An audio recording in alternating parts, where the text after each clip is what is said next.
ఆదర్శవంతమైన గ్రామం, మా కుటుంబానికి అండగా నిలబడిన గ్రామం. త్రికోటేశ్వర స్వామికి శివరాత్రి వచ్చిందంటే శివరాత్రి ఆనందంగా మీతో గడపడం, నా బాధ్యతలు ఒకసారి గుర్తుకు తెచ్చుకొని ఏ విధంగా అందరం కలిసికట్టుగా ఉండి భగవంతుని ఆశీస్సులతో గ్రామాభివృద్ధికి ఐకమత్యంగా ఏ విధంగా ముందుకు వెళ్లాలో కోడలి గారు ఉన్నప్పుడు చూశాం.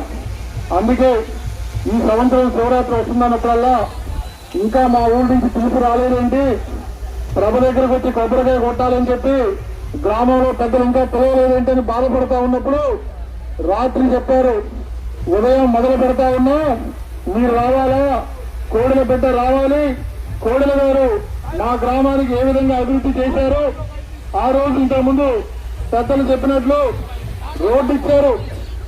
అవసరమైన ఏ విధంగా ఏ చిన్న కష్టం వచ్చినా సరే ఈ రోజు మిర్చి పండించుకుంటున్నామన్నా, పంటలు పండించుకొని ఆనందంగా కుటుంబ సభ్యులతో గడుపుతా ఉన్నా ఆ రోజు కోడెల శివప్రసాదరావు గారు ఇచ్చిన లిఫ్ట్ సరిపోయామని చెప్పడానికి గర్వపడతా ఉన్నాం.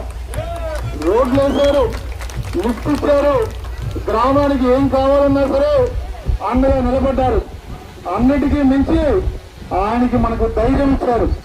ఏ కష్టం వచ్చినా ఏ ఇబ్బంది వచ్చినా మీకు నేనున్నాను అని చెప్పి ఒక నమ్మకం, ఒక ధైర్యం, ఒక భరోసా ఇచ్చిన నాయకుడు కోడెల శివప్రసాదరావు గారు. శివరాత్రి రోజు నాడు కోటప్ప కొండ త్రికోటేశ్వర స్వామి తర్వాత మన గుండెల్లో చిరస్థాయిగా నిలిచిపోయిన పేరు కోడెల శివప్రసాదరావు గారు.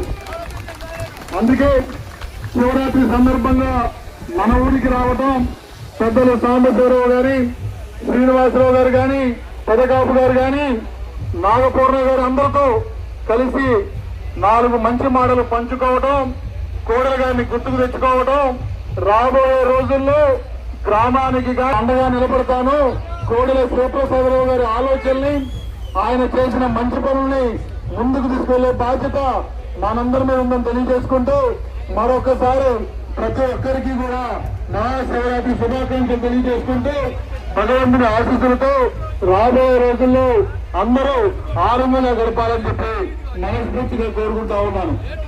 నందివాహన నాగభూషణ దోష నాశ వినాశన సృష్టి